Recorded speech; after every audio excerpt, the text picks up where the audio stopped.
del Espíritu Santo se mueva en nuestras vidas. Estamos llamando, estamos haciendo una trompeta en Sion para que el pueblo se levante con poder y gran gloria.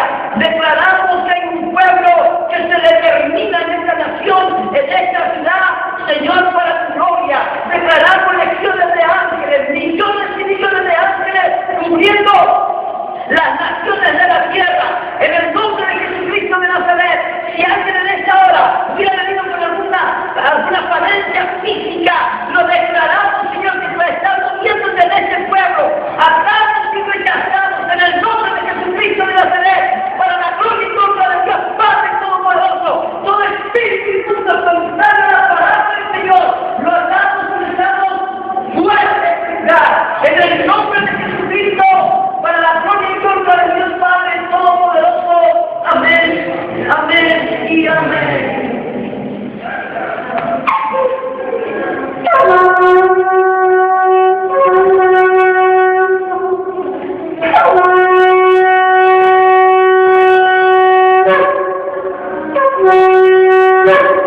Aleluya, santo es el Señor.